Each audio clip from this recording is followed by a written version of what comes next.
अस्सलाम वालेकुम फ्रेंड्स, कैसे हैं आप सब। उम्मीद करती हूँ ठीक होंगे, खुश होंगे, अपने घरों में अपने प्यारों के साथ आबाद होंगे। अल्हम्दुलिल्लाह हम भी ठीक ठाक हैं। मिसबास किचन में मैं लेकर आई हूँ आज एक ज़बरदस्त सी रेसिपी आप लोगों के लिए। मटन ग्रेवी का सालन बहुत ही मज़े का बनता है। तो रेसिपी को स्टार्ट करते हैं।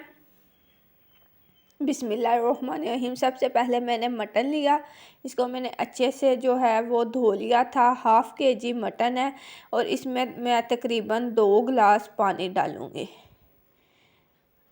बहुत ही आसान ये रेसिपी है, बहुत कम इंग्रेडिएंट्स इसमें मैं यूज़ करूँगी और उन्हीं के साथ इतना ज़बरदस्त ये सालन जो है वो हमारा रेडी होगा। तो पानी मैंने डाल दिया है, साथ ही इसमें मैं एक मीडियम साइज़ का प्याज, आप इसे रफली चॉप कर लें, बेशक फ़ाइन चॉप कर लें, आपकी मर्ज़ी है, वो इसमें शामिल कर दूँगी। एक जो बड़े साइज़ का टमाटर है उसको भी रफली सा मैंने कटिंग कर लिया, वो शामिल करूँगी। और साथ ही इसमें जो लहसुन के जवे होते हैं वो 12 से 15 वो शामिल कर दूँगी साबुत ही। आप चाहें तो लहसुन का जो पेस्ट है वो भी शामिल कर सकते हैं, अदरक मैं नहीं इस्तेमाल करूँगी। अब इसमें कुछ स्पाइसेस, जिसमें जाएगा धनिया पाउडर 1 टीस्पून भर के, हल्दी जाएगी 1/2 टीस्पून,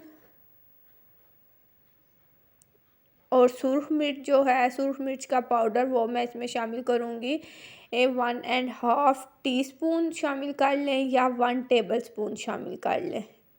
अगर आपको ज़्यादा मिर्ची पसंद हो तो थोड़ा सा ज़्यादा भी शामिल कर सकते हैं। नमक अपने टेस्ट के अकॉर्डिंग शामिल करें।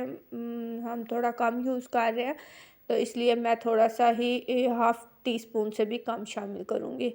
और इसको कवर कर दूँगी कि इसको एक बॉयल आए।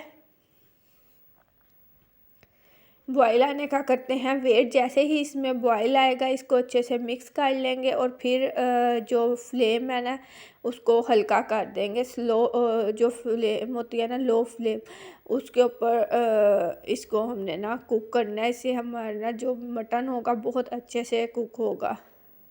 तकरीबन 1 घंटा हो गया इसे पकते हुए। तो अब इसको देख लेंगे तो देखें मटन जो है वो 60% ऑलमोस्ट कुक हो चुका है। अब इसमें मैं ऑयल 1/2 कप शामिल करूँगी और ऑयल शामिल करने के बाद इसे मैं कवर कर दूँगी ताकि बाकी भी जो है मटन वो अच्छे से कुक हो जाए, जो कि तकरीबन 30 मिनट में इसे मज़ीद और पकाया। रेसिपी अच्छी लगे तो लाइक कर दीजिएगा। चैनल को भी ज्वाइन किया काइंडली सब्सक्राइब करने के साथ बेल आइकॉन को भी ज़रूर प्रेस करें ताकि न्यू वीडियो के नोटिफिकेशन मिलते रहें।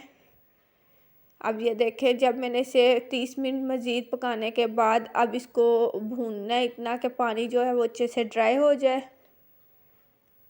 कमेंट सेक्शन में अपना फीडबैक ज़रूर दिया करें कि रेसिपी कैसी लगती है। मेरे चैनल पे विज़िट करें मिसबास किचन, वहाँ पे आपको और भी बहुत अच्छी अच्छी रेसिपी देखने को मिलेंगी। और इधर देखें ज़बरदस्त सा जो मटन है वो ऐसे हमने इसकी इतनी अच्छे से 15 से 20 मिनट भुना कि पानी भी ड्राई हो गया और ऑयल भी अलग हो गया।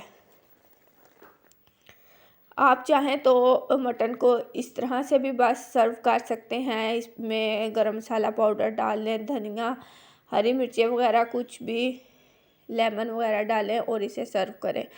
इस पॉइंट पे भी आप इसे सर्व कर सकते हैं, बट मैं इसमें थोड़ा सा पानी डालूँगी, तकरीबन 1/2 कप के जितना, कि एक अच्छी सी ग्रेवी बन जाए जो कि हम नान रोटी के साथ भी ये खा सकते हैं। हांडी क्योंकि गर्म होती है तो इसमें पानी डालने के बाद मैं इसे 2 से 5 मिनट के लिए सिर्फ कवर करूँगी ताकि वो अच्छे से जो पानी डाला है वो भी पक जाए। अब चूल्हा जो है वो बंद कर दूँगी और इसमें जो हरा धनिया है वो शामिल कर दूँगी। फ्लेम ऑफ करने के बाद भी ये थोड़ी देर पकता रहता है हांडी में सालन इसी तरह, तो इसलिए फिर ज़्यादा पानी ड्राई ना, इसलिए फ्लेम ऑफ कर दी। और ज़बरदस्त सा जो हमारा ये मटन मसाला है या ग्रेवी वाला मटन है बहुत ज़बरदस्त रेडी हुआ है। आई होप कि पसंद आया होगा। अल्लाह हाफिज़, थैंक्स फॉर वॉचिंग।